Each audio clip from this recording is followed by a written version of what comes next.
Hi everyone, welcome to digital जी के classes. तो आज से हमारी साइंस की क्लास है। भारतीय राष्ट्रीय आंदोलन मैंने 3 क्लास में कंप्लीट करा दिया है। उतने क्वेश्चंस अगर आपने अच्छे से कर लिया है एक्सप्लेनेशन के साथ तो आपको बहुत हेल्प मिलेगी। साथ में आज से हमारी साइंस की क्लासेस पार्ट वाइज होंगी, क्योंकि इसमें हिस्ट्री है, इसमें हिस्ट्री कह रही हूँ। साइंस में आपको पता है कि फिजिक्स भी है, केमिस्ट्री है, आपका बायोलॉजी है। फिजिक्स भी बहुत ही ब्रॉड जो है इसमें सिलेबस दिया गया है, क्योंकि आपको एनसीईआरटी और एससीईआरटी दोनों को देखना है। तो ये आज के जो भी क्वेश्चंस हैं ये आप बीपीएससी के द्वारा जो पूछे गए हैं, एनसीईआरटी एससीईआरटी द्वारा लिए गए हैं। तो ये क्वेश्चंस मैं आज की पीडीएफ में जो है आपको इस क्वेश्चन एंड आंसर के थ्रू कराऊंगी। और यहाँ पर अगर आपको पीडीएफ चाहिए होगा तो मैंने हमेशा से बोला है कि जो भी क्लासेस होती हैं उसकी पीडीएफ मैं आपको रात में 10 से 11 के बीच में दे देती हूँ। तो यहाँ पर आपको टेलीग्राम का ये लिंक दिख रहा होगा, यहाँ पर जो है आप जाना, उसका कमेंट सेक्शन में भी मैंने लिंक दिया हुआ है, तो उसमें आप ज्वाइन हो जाएंगे। तो आपको भारतीय राष्ट्रीय आंदोलन की मैंने जो 3 क्लासेस हुई है ना, उसको मैंने एक ही पीडीएफ में कन्वर्ट कर दिया है। तो आपको आसानी होगी, आपको अलग अलग से पीडीएफ नहीं लेनी होगी। साथ में ये वाला भी क्लास आज जो है आपको रात तक इसका पीडीएफ मिल जाएगा। ठीक है, तो चलिए आज से हमारी साइंस है, साइंस कंप्लीट हो जाएगा। उसके बाद से हम हिस्ट्री, ज्योग्राफी, पॉलिटी और बिहार स्पेशल एंड कुछ करंट अफेयर, ये सारे क्वेश्चंस भी करेंगे। तो 2-3 दिन में हमारी सारी क्लासेस कंप्लीट हो जाएंगी। पहली बार आए हैं तो चैनल को सब्सक्राइब करके प्लीज वीडियो को लाइक कर दीजिएगा। अगर आपको क्लास अच्छी लगे तो लाइक जरूर करें, ना अच्छी लगे तो आप मुझे बताना कि क्या रीजन है और आप क्या चीजें चाहते हैं। ठीक है, तो चलिए स्टार्ट करते हैं। देखिए, सबसे पहला जो क्वेश्चन है ये पूछा हुआ है बीपीएससी के ही एग्जाम में कि जब मटर की प्रतान किसी डोरी के संपर्क में आती है तब वह उसके चारों ओर कुंडलित हो जाती है। यह किस प्रकार की अनुवर्ती अनुक्रिया को दर्शाता है? तो इसे बोलते हैं हम स्पर्शानुवर्तन। ठीक है, अब ये क्या है स्पर्शानुवर्तन, इसका आंसर तो है, बट आपको समझना चाहिए कि देखिए क्या होता है। अभी मैं पहले यहां पर बता देती हूँ कि क्योंकि पादप प्रकृति में स्थावर होते हैं, इसलिए इसकी क्षतिपूर्ति करने के लिए और पर्यावरण में होने वाले तेज बदलाव से निपटने के लिए उन्होंने वृद्धि अनुक्रियाएं विकसित करी हैं। ठीक है, अब इसमें क्या होता है, इसलिए पादप जो है अपनी वृद्धि को, मतलब पादप का मतलब प्लांट, वो अपनी ग्रोथ को बदलते हैं ताकि वे अधिक अनुकूल परिस्थितियों में वृद्धि कर सकें। और यह जो है प्लांट की जो गति होती है ना, उसी के द्वारा किया जाता है। ठीक है, अब ये स्पर्शानुवर्तन जो ये प्रक्रिया है ये क्या होता है, जिसे इंग्लिश में बोलते हैं हेप्टोट्रोपिज्म। ठीक है, जिसने भी एनसीईआरटी की किताबें पढ़ी होंगी उनको अच्छे से समझ में आ जाएगा कि ये हेप्टोट्रोपिज्म क्या है। तो देखो, इसमें प्लांट के द्वारा जो है ना फ्रिक्शन के द्वारा उत्पन्न अनुक्रियाएं होती हैं। और प्रतान तथा ट्विनर, मतलब ट्विनर इंग्लिश वर्ड है जिसे हिंदी में हम बोलते हैं वल्लरी, इस प्रकार की गति के उदाहरण है। तो ये होता है आपका स्पर्शानुवर्तन, हेप्टोट्रोपिज्म। मान लो अगर आपको ये डेफिनेशन, ये सारी चीजें नहीं पता है, फिर भी आप याद रखना कि जब भी हम जो मटर की प्रतान को किसी डोरी के संपर्क में जैसे ही आती है तो ये वो कुंडलित हो जाती है, मतलब स्पाइरल जैसा हो जाता है, तो उसको हम बोलते हैं स्पर्शानुवर्तन। ठीक है, बाकी पीडीएफ में एक्सप्लेनेशन रहेगा तो आपको यहां से मदद मिलेगी। अब अगला क्वेश्चन देखिए, केंद्राभिमुखी बल किसके लिए जिम्मेदार है? तो सबसे पहले केंद्राभिमुखी बल ये होता क्या है? तो देखो, एक बल जो एक गोलाकार रास्ते में, मान लो ये गोलाकार रास्ता है, इसमें चलते हुए शरीर पर कार्य करता है और उसे उस केंद्र की ओर निर्देशित किया जाता है जिसके ओर ये घूम रहा है। तो यह बल क्या करेगा, बाहर से जो है, बाहर से ऑब्जेक्ट पर लागू होता है। इस कारण जो है केंद्राभिमुख जो बल है वो एक बाहरी बल है। क्यों? क्योंकि बाहर से लागू हो रहा है, इसी वजह से जो केंद्राभिमुख बल होता है ना वो बाहरी बल है। तो बेसिकली किसके लिए जिम्मेदार है? तो वस्तु को वृत्ताकार पथ पर गतिमान रखने के लिए। ठीक है, तो ये इसका आंसर हो गया। चलिए, अब यहां पर मैंने ना इसमें कुछ यूनिट्स, इकाई जो मात्रक वगैरह पूछे जाते हैं वो भी रखा हुआ है, क्योंकि फिजिक्स में बहुत सारे क्वेश्चंस आपके साइंस में इसमें इंक्लूडेड होते हैं और वो क्वेश्चन पूछा भी जाता है। और कुछ जैसे कि मापने वाले यंत्र, वो सारी चीजें भी इसमें शामिल होंगी। जैसे कि यूडोमीटर होता है, इसका उपयोग हम किस में करते हैं? तो बरसात की मात्रा नापने हेतु। वैसे ही हम बैरोमीटर का भी प्रयोग करते हैं, किसके मापन में करते हैं? तो वायुमंडलीय दबाव। और ये वाला क्वेश्चन तो बहुत बार पूछा हुआ है कि वायुमंडलीय दबाव को मापने के लिए हम किसका प्रयोग करते हैं? तो हम करते हैं बैरोमीटर। ठीक है, इस चीज को ध्यान रखिएगा। अगला क्वेश्चन देखो, अब मैंने आपको बोला था ना कि मात्रा जो है वो सारी चीजें बहुत पूछी जाती हैं। तो विद्युत शक्ति की इकाई क्या है? हम इसको बोलते हैं वॉट। ठीक है, तो आप लोग क्वेश्चन वगैरह नोट मत करना क्योंकि समय बहुत कम है। ये पीडीएफ आपको मिल जाएगा तो आपके रिवीजन में काफी आसानी होगी। ठीक है, बस संभाल के रखना। विद्युत शक्ति की इकाई क्या है? वो है वॉट। ठीक है, चलिए अगला क्वेश्चन देखते हैं। सारी मात्राएं अभी इसमें होंगी। वैसे ही विद्युत विभवांतर की इकाई क्या है, तो वो है वोल्ट। विद्युत धारा की इकाई क्या है, तो आपको पता है एम्पियर। और ये सारे फिजिक्स वाले भी क्वेश्चंस हैं और कई बार पूछा जाता है। ये विद्युत धारा की इकाई अभी आपका जो रिसेंटली एग्जाम हुआ था बीपीएससी का, उसमें भी पूछा गया है कि क्या है, तो वो है एम्पियर है। और विद्युत विभवांतर थोड़ा सा डिफरेंस है, इसलिए लोग कंफ्यूज हो जाते हैं। ठीक है, यहाँ पर विभवांतर अगर पूछा तो वोल्ट होगा और धारा अगर पूछेगा तो एम्पियर होगा। ठीक है, इस तरीके से याद रखना। और ओम का मात्रक क्या है, तो वो है प्रतिरोध। चलिए, अब मैंने अभी आपको विद्युत धारा की इकाई बताई थी ना, एम्पियर। तो अब विद्युत धारा को हम किस उपकरण से मापते हैं, ये बताइए। विद्युत धारा की इकाई क्या है, एम्पियर है, तो हम इसको किस उपकरण से मापते हैं, अमीटर। ठीक है, चालक की विद्युत प्रतिरोध की इकाई क्या है, तो वो ओम है। अभी मैंने आपको यहां पर देखो ओम से रिलेटेड जो हमने क्वेश्चन किया था, ये देखिए, ओम मात्रक है किसका, प्रतिरोध का। ठीक है, घुमा फिरा के कुछ भी क्वेश्चन पूछेगा, ध्यान रखना। अगर विद्युत प्रतिरोध से कुछ भी क्वेश्चन आता है और वो आपसे पूछेगा इसकी इकाई क्या है, ओम है, या फिर ओम का मात्रक पूछेगा तो प्रतिरोध है। ठीक है, तो ये पॉइंट आपको ध्यान रखना है। और ये सारे क्वेश्चंस पूछे गए हैं, इसलिए मैंने यहाँ पर रखा हुआ है। अब ये तो भाई प्रकाश वर्ष मात्रक, ऐसा कोई एग्जाम नहीं होगा जिसमें ना पूछे। ठीक है, ये तो यूपी टेट में आपका अलग अलग स्टेट के एग्जाम्स में, बीपीएससी में पूछा गया है कि प्रकाश वर्ष किसका मात्रक है, दूरी का। और ये प्रकाश द्वारा एक वर्ष में तय की गई दूरी को हम एक प्रकाश वर्ष कहते हैं। ये भी क्वेश्चन पूछता है कि एक प्रकाश वर्ष किसे कहते हैं, तो प्रकाश द्वारा एक वर्ष में तय की गई दूरी को। ठीक है, यह खगोलीय दूरी का मात्रक है। और एक प्रकाश वर्ष is equal to 9.461 trillion kilometre, जो कि बहुत लंबी दूरी है और ये सबसे लंबी दूरी है। ठीक है, प्रकाश वर्ष का मात्रक। आपको यहाँ पर मैं क्वेश्चन तो 50 लेकर आई हूँ नंबर वाइज में, बट उसके नीचे के जो एक्सप्लेनेशन होते हैं ना, यहाँ से खुद क्वेश्चंस पूछे गए हैं। तो कहीं ना कहीं देखा जाए तो 100+ क्वेश्चंस ही हैं। तो प्रकाश वर्ष मात्रक याद रखिएगा। और किसे कहते हैं, एक वर्ष में तय की गई दूरी को, इसका मात्रक है दूरी। ठीक है, चलिए, तापक्रम की एसआई इकाई, देखो एसआई इकाई वगैरह बहुत पूछता है, तो याद रखिएगा केल्विन है। ठीक है, इंग्लिश और हिंदी दोनों में इसको केल्विन बोलते हैं। तो तापक्रम की एसआई इकाई क्या है, वो है हमारा केल्विन। अगला क्वेश्चन देखो, किलोवाट घंटा मात्रक है किसका है, तो ऊर्जा का है। तो किलोवाट घंटा मात्रक है ऊर्जा का। फर्मी किसका मात्रक है, तो लंबाई का है। और समुद्री दूरी को हम किससे मापते हैं, अभी मैंने आपको बताया, जैसे कि हम लोग वायुमंडलीय दाब के बारे में पूछ रहे थे, वर्षा को नापने के यंत्र, उसी तरीके से समुद्री दूरी को किससे मापते हैं, को मापा जाता है नॉटिकल मील में। ध्यान रखिएगा, बहुत इंपॉर्टेंट क्वेश्चन है। एमकेएस पद्धति में बल का मात्रक क्या है, तो बल का मात्रक, और यहां पर आपको कोई एक्सप्लेनेशन की जरूरत नहीं है, क्योंकि बेसिकली आपसे क्वेश्चन ही पूछ रहा है कि बल का मात्रक आपसे एमकेएस पद्धति में पूछेगा तो न्यूटन है। एंगस्ट्रॉम की इकाई क्या है, वो है आपका तरंग दैर्ध्य, और ये कई बार पूछा गया है कि एंगस्ट्रॉम की इकाई क्या है, तरंग दैर्ध्य। आवृत्ति को किस में नापते हैं, तो हम नापते हैं हर्ट्ज में। ठीक है, फ्रीक्वेंसी, हम फ्रीक्वेंसी को किस में नापते हैं, हर्ट्ज में। तो ये भी आपको ध्यान रखना है। अगला क्वेश्चन, और ये सारे क्वेश्चंस भी पूछे गए हैं। देखिए, फुटबॉल के खेल में गोलकीपर फुटबॉल को गोल में पकड़ने के बाद अपने हाथों को, आपने देखा होगा ना कि जब वो ऐसे अपने हाथों को पहले वो पीछे की ओर खींचते हैं, तो यह गोलकीपर को किस प्रकार सक्षम बनाता है, तो संवेग परिवर्तन की दर को कम करने में। ठीक है, और ये क्वेश्चन पूछा गया है। एक बस सीधे रास्ते पे चल रही है, बस से ट्रेवल हम करते ही हैं, और अचानक दाएं ओर एक तो तेज मोड़ लेती है। आपने देखा होगा कि जैसे ही सडनली जो है दाएं ओर एक तेज मोड़ लेती है, तो बस में जितने लोग भी बैठे होते हैं वो सब दाएं की ओर नहीं बाएं की ओर झुक जाते हैं, झुकेंगे। ठीक है, हल्का सा ऐसे हम झुक जाते हैं, बेंड हो जाते हैं। तो ये क्वेश्चन भी पूछा हुआ है कि जब बस चल रही है और जब वो अचानक से दाएं मोड़ लेती है, तो बस में बैठे हुए यात्री किस तरफ झुकेंगे, तो ध्यान रखिएगा वो झुकेंगे बाईं ओर। ठीक है, चलिए अगला क्वेश्चन देखते हैं।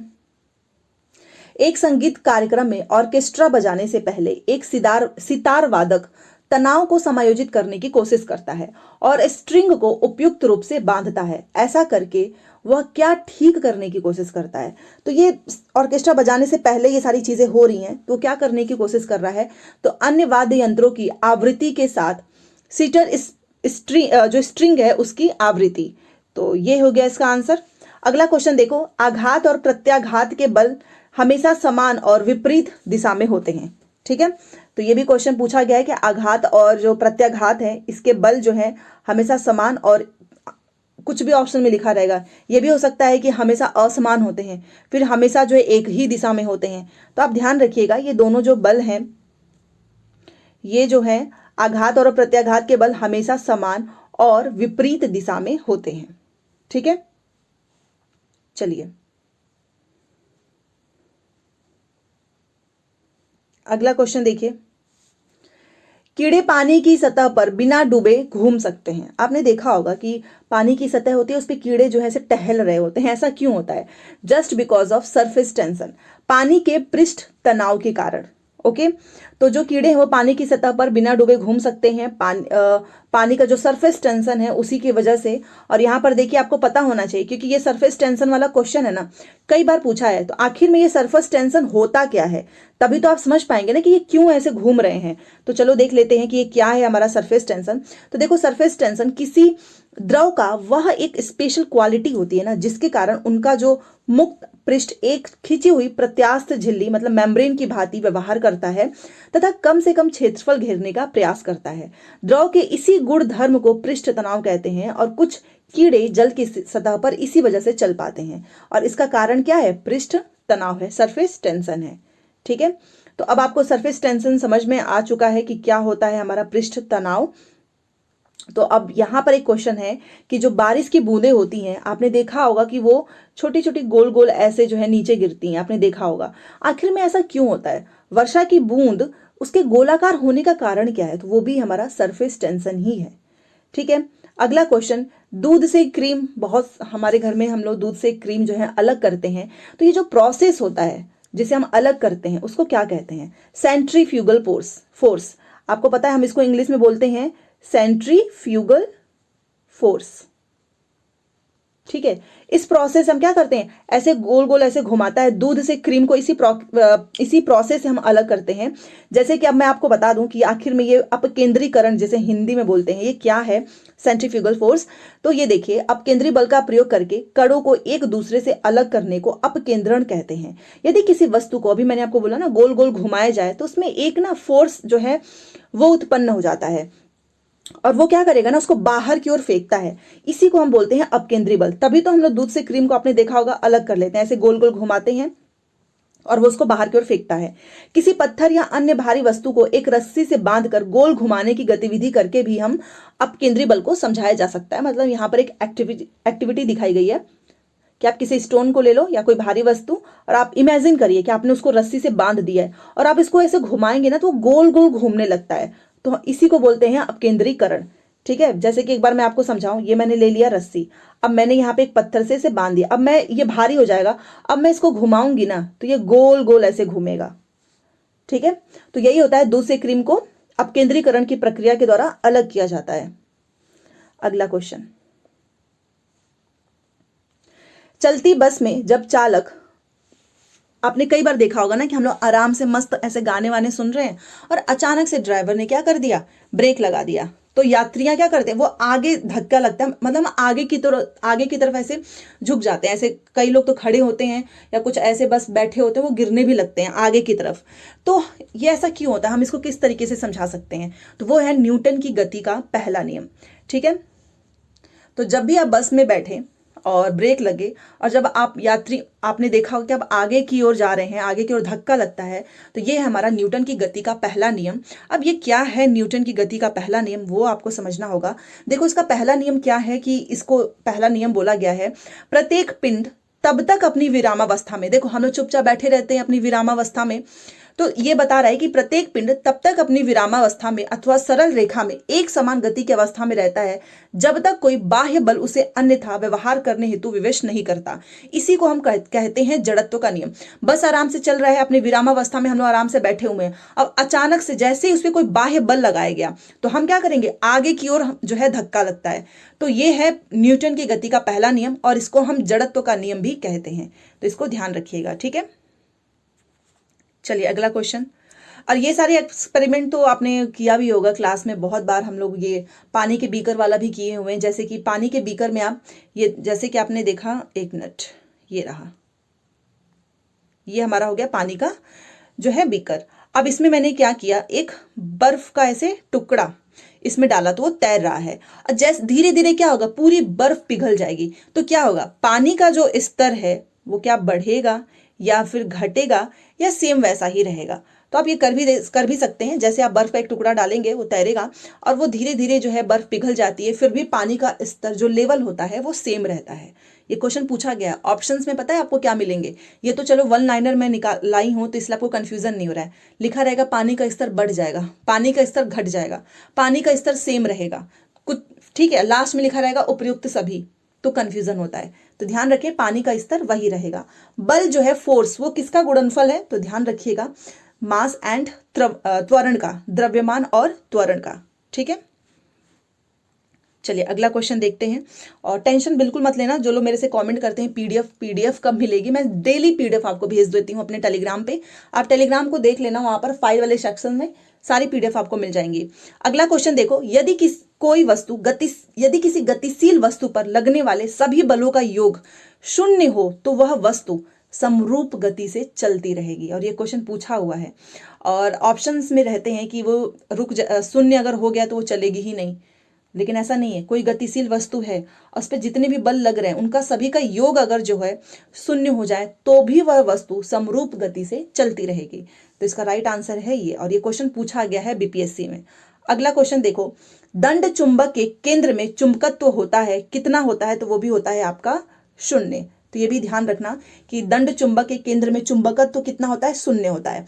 अब ये क्या है भाई दंड चुंबक के केंद्र, ये आपको पता होना चाहिए। तो देखो दंड चुंबक के केंद्र में जो चुंबकीय क्षेत्र होता है ना वो शून्य होता है। केंद्र के पास की क्षेत्र रेखाएं दंड चुंबक के समानांतर होती हैं। क्षेत्र रेखाओं का घनत्व दंड चुंबकों के ध्रुवों पर अधिकतम होता है और केंद्र में होता है, जिसका अर्थ है कि केंद्र में चुंबकीय क्षेत्र का परिमाण शून्य है, ठीक है। चलिए अब ये क्वेश्चन देखिए, पेंडुलम घड़ी की समय अवधि कितनी होती है, तो वो होती है 2 सेकंड। ऑप्शन में था 2, 3, 4, 5, इस तरीके के ऑप्शंस आते हैं, तो याद रखिएगा समय अवधि होगी 2 सेकंड, ठीक है। चलिए, और ये जो मैंने क्वेश्चंस लिया है ये कहने के लिए एक क्वेश्चन है, बट यहाँ से 3 से 4 क्वेश्चंस पूछा गया है बीपीएससी में, ठीक है, एक क्वेश्चन के अंदर, इसलिए मैंने हाईलाइट किया है ताकि आपको जब आप पढ़ेंगे तो आपको याद रहेगा कि यस ये सारे पॉइंट्स आपको पढ़ने हैं। सबसे पहले तो याद रखना कि मानव कान का श्रव्य आवृत्ति मतलब हम कितना सुन सकते हैं।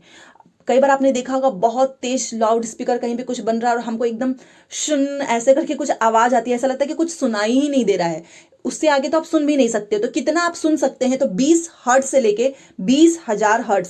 और ये क्वेश्चन इतनी बार पूछा है ना कि प्लीज इसको याद कर लो, कई बार पूछा गया है। अब यहां से जो जो क्वेश्चंस पूछे गए हैं, पहला देखो कि एक मानव के लिए औसत श्रवण सीमा मतलब हम कितना सुन सकते हैं 20 हर्ट्ज से लेके 20 किलो हर्ट्ज के बीच में, ठीक है। और श्रवण प्रक्रिया की सहायता के लिए 3 मांसपेशियों का उपयोग करती है। आवृत्ति फ्रीक्वेंसी की एसआई इकाई क्या है, तो हर्ट्ज है, पूछा गया है। औसत वयस्कों में ऊपरी सीमा अक्सर 15 से 17 किलो हर्ट्ज के करीब होती है, ठीक है। तो हम कितना सुन सकते हैं 20 हर्ट्ज से लेके 20,000 हर्ट्ज, लेकिन कितना हम नहीं सुन सकते हैं, ठीक है। जैसे कि 20 हर्ट्ज से नीचे की आवृत्ति, ये भी क्वेश्चन पूछता है कि अगर आप 20 हर्ट्ज से नीचे जाएंगे तो उसको क्या कहेंगे, 20,000 हर्ट्ज से आप ऊपर जाएंगे तो उसे क्या कहेंगे। तो 20 हर्ट्ज से नीचे की जो फ्रीक्वेंसी होती है उसको हम बोलते हैं अपश्रव्य आवृत्ति, और जो 20,000 हर्ट्ज से जो ऊपर की आवृत्ति होती है उसको कहते हैं पराश्रव्य आवृत्ति, ठीक है। ध्वनि तरंगे, ये क्वेश्चन पूछा गया ये दोनों, और ये भी क्वेश्चन पूछा गया है कि जो ध्वनि तरंगे होते हैं वो अनुदैर्ध्य यांत्रिक तरंगे हैं। ध्वनि तरंगे कैसी हैं, अनुदैर्ध्य यांत्रिक तरंगे हैं, और आवृत्ति को 1 सेकंड में होने वाली तरंग चक्रों की संख्या के रूप में परिभाषित करता है। बेसिकली आपको याद रखना है कि अनुदैर्ध्य यांत्रिक तरंगे क्या होती हैं, ध्वनि तरंगे ही होती हैं। ध्वनि तरंगों के प्रकार जिनकी आवृत्तियां मानव श्रवण की श्रव्य सीमा से कम होती हैं अपश्रव्य तरंगे कहलाती हैं। मान लो 20 से 20,000 हर्ट्ज के बीच में सुन सकते हैं, तो नीचे वाला तो हम ऑब्वियस ही बात है ना नहीं सुन पाएंगे। तो वही लिखा हुआ है कि जिनकी सीमा जो है इसे कम होती है मानव श्रवण की श्रव्य सीमा से, उसे हम बोलते हैं अपश्रव्य, ठीक है। तो ये हो गया हमारा, यहाँ पर जो भी क्वेश्चंस बन सकते थे इस क्वेश्चंस में वो सारा मैंने यहाँ पर नोट डाउन किया है। अगला क्वेश्चन देखो, अगर ध्वनि मतलब जो साउंड है वो एयर में प्रवेश कर जाए तब किस मात्रा में परिवर्तन नहीं होगा, तो वो होता है फ्रीक्वेंसी। भले से जो ध्वनि है, जो साउंड है, वो एयर में चली गई, एंटर हो गई, फिर भी उसकी फ्रीक्वेंसी में परिवर्तन नहीं होता है। ठीक है, अभी मैंने आपको यहाँ पर क्या बोला था, ये अनुदैर्ध्य तरंगे क्या है, ध्वनि तरंगे, और ये क्वेश्चन कई बार पूछा है, इसलिए मैंने दोबारा से यहाँ पर नोट किया है कि देखूं आपको याद है या नहीं। अनुदैर्ध्य तरंगों का उदाहरण क्या है, वो है ध्वनि तरंग।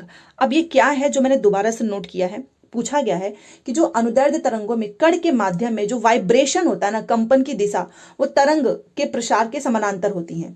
अनुदैर्ध्य तरंगों में कण तरंग के प्रसारण की दिशा की रेखा में कंपन कर ऊर्जा को एक स्थान से दूसरे स्थान पर स्थानांतरित करते हैं।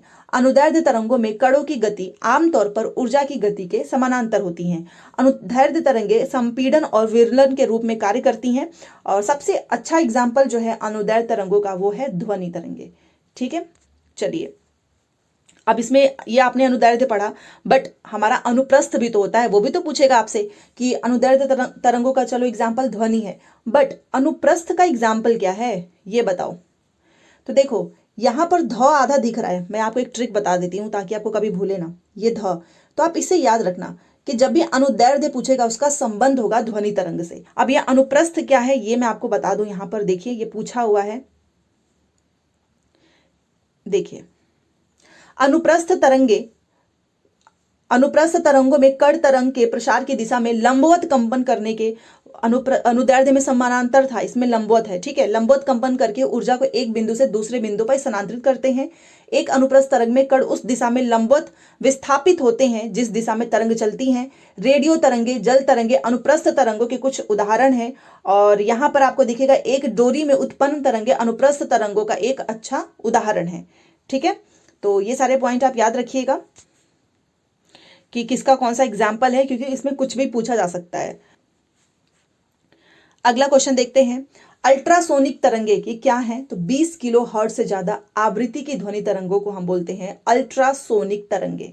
ठीक है, अब ये जो एमआरआई होता है, तो इस मशीन में किस प्रकार की जो वेव्स तरंग होती हैं उसका हम यूज करते हैं, किस टाइप का जो तरंग है उसका हम इसमें उपयोग करते हैं, उसे बोलते हैं चुंबकीय तरंग। ठीक है, चलिए अगला क्वेश्चन, ध्वनि चित्रण सोनोग्राफी में कौन सी तरंगों का प्रयोग होता है, तो वो है पराध्वनिक तरंगे। याद रखिएगा कि जो ध्वनि चित्रण है हम उसमें पराध्वनिक तरंगों का यूज करते हैं।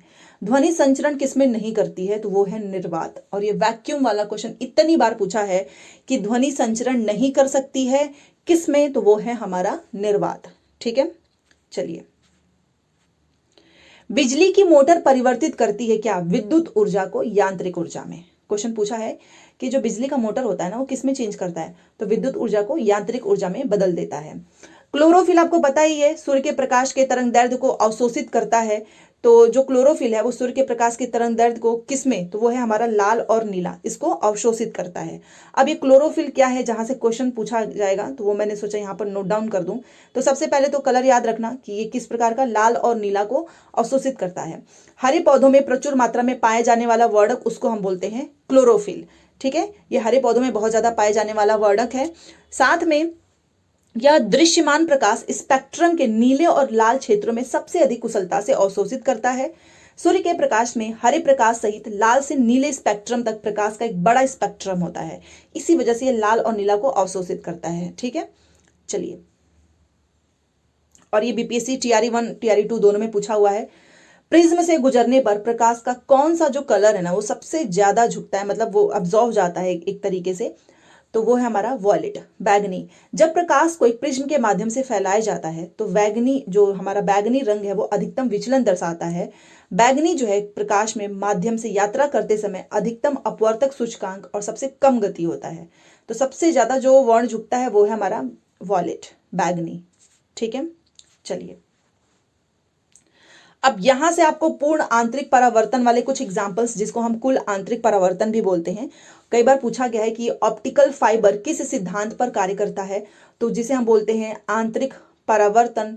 ठीक है, तो ये क्या है हमारा पूर्ण आंतरिक परावर्तन जो कि ऑप्टिकल फाइबर की सिद्धांत पर कार्य करता है। तो देखो ये होता है एक उच्च अपवर्तक सूचकांक के माध्यम से प्रकाश का कुल परावर्तन इसके माध्यम में वापस करने के लिए एक क्रांतिक कोण से अधिक कोण पर कुल आंतरिक परावर्तन के रूप में जाना जाता है। यह हमेशा तब होता है जब प्रकाश सघन माध्यम से विरल माध्यम में जाता है। अब ये ऑप्टिकल फाइबर क्या है तो ये भी देख लीजिए। देखिए ऑप्टिकल फाइबर क्या होता है, यह ग्लास और प्लास्टिक से बना एक बहुत पतला फाइबर है जिसकी त्रिज्या माइक्रोमीटर में 10 से 6 मीटर के क्रम की होती है और यह कुल आंतरिक परावर्तन के सिद्धांत पर कार्य करता है। तो एक्सप्लेनेशन के माध्यम से आपका डेफिनेशन भी क्लियर, साथ में क्वेश्चन का आंसर भी आपको याद हो जाएगा। अगला क्वेश्चन, तारे आपने देखा होगा रात में बहुत टिमटिमाते हैं, क्यों? इसका रीजन है पृथ्वी के वायुमंडल की विभिन्न परतों का अपवर्तनांक लगातार बदलता रहता है, इसीलिए तारे जो हैं हमें टिमटिमाते हुए दिखते हैं। अब एक मृग मरीचिका बहुत बार क्वेश्चन पूछता है कि मृग मरीचिका का कारण क्या है, तो अभी मैं आपको बताऊंगी कि ये मृग मरीचिका क्या होता है। सबसे पहले मृग मरीचिका क्यों होता है, उसका रीजन क्या है, तो वो है वही आपका फिर से प्रकाश का पूर्ण आंतरिक परावर्तन। अब भाई देख लो ये मृग मरीचिका जैसा शब्द क्या है, तो देखिए इसको क्या कहते हैं। आपने देखा होगा कि गर्मियों की दोपहर में यात्रियों को सड़क पर कुछ दूर पर पानी होने का भ्रम हो जाता है, इसी को बोलते हैं मृग मरीचिका। ऐसा लगता है कि यार कई बार देखा होगा हम रास्ते में जाते हैं और हमें लगता है कि यार आगे लग रहा है कि पानी है बट पानी होता नहीं है, ये जो भ्रम है ना वही है हमारा मृग मरीचिका।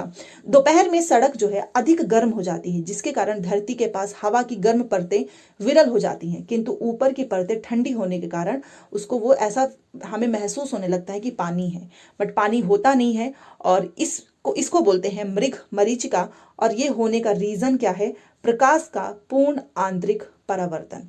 तो मुझे नहीं लगता है कि अब किसी को कंफ्यूजन होगा कि भाई ये मृग मरीचिका क्या है।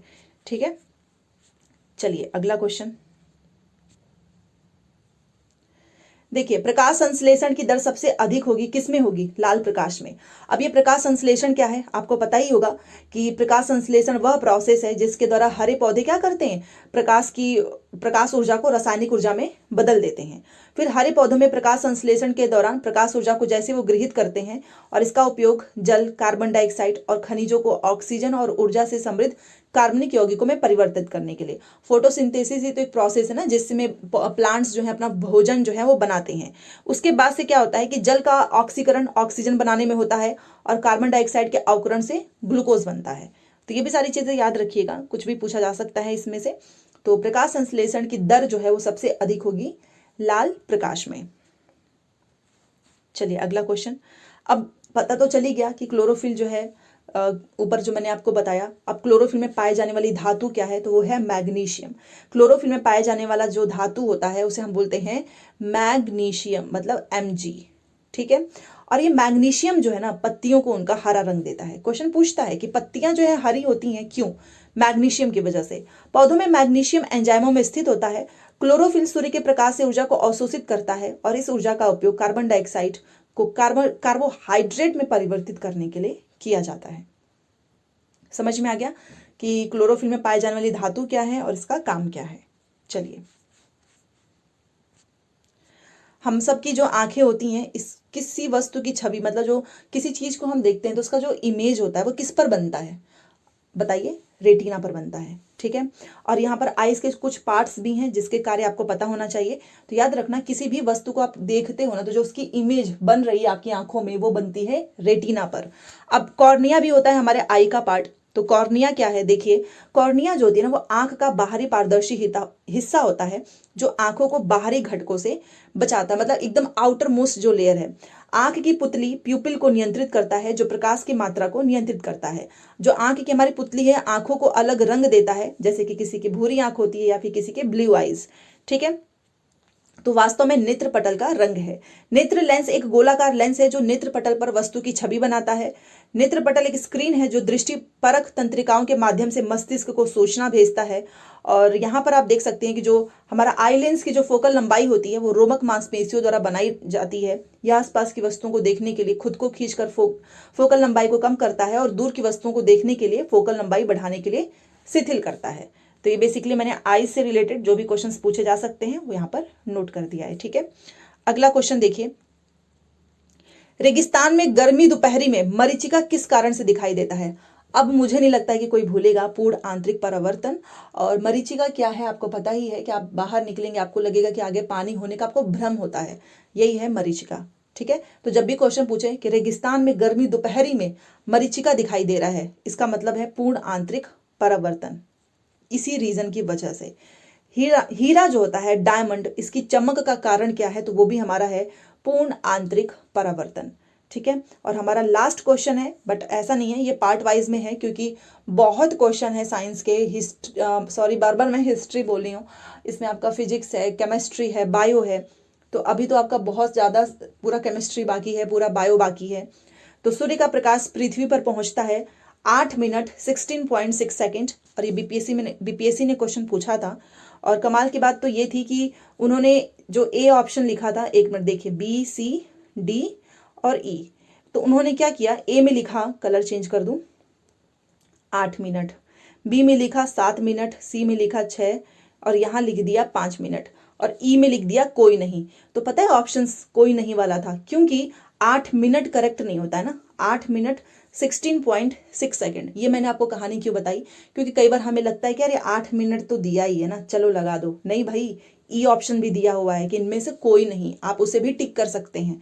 गलत आंसर मत लगा देना, क्योंकि आपको पूरा एक्यूरेट नंबर पता होना चाहिए कि सूर्य का जो प्रकाश है वो अर्थ पे पहुंचता है कितने में, तो 8 मिनट में, 8 मिनट और 16.6 सेकेंड में। ठीक है।